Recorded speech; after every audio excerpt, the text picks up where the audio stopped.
Hi everyone! Welcome to our YouTube channel, Filipino Recipes Guide. Today, we will be making coffee dalgona.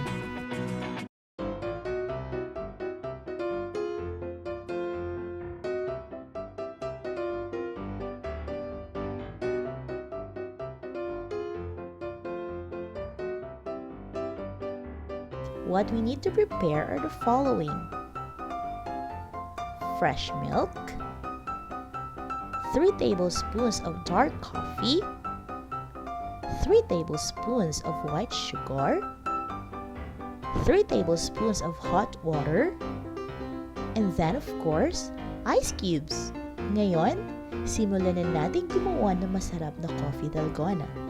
Ilagay ang 3 tablespoons na dark coffee. And then, our 3 tablespoons of sugar, tapos yung hot water. So, kailangan lang nating i-beat ang mga ito hanggang magmukha na siyang caramelized. I-beat ng i-beat hanggang sa magmukha na siyang malapot.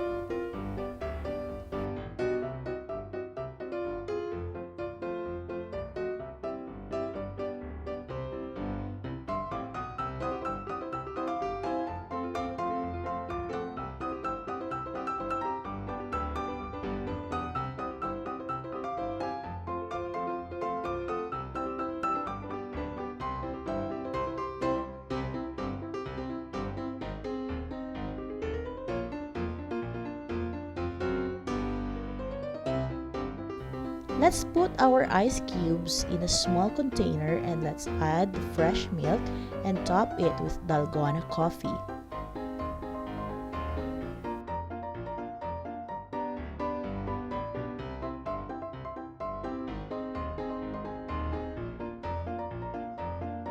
Pero kung gusto mo namang magmukha itong mas presentable and yummy, you can sprinkle coffee.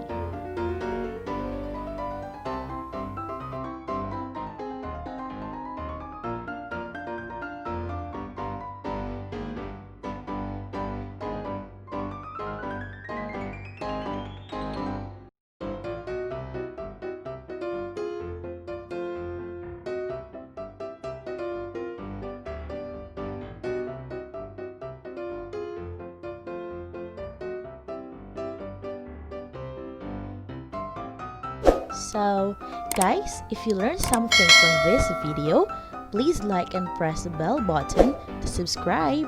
Daghang salamat everyone!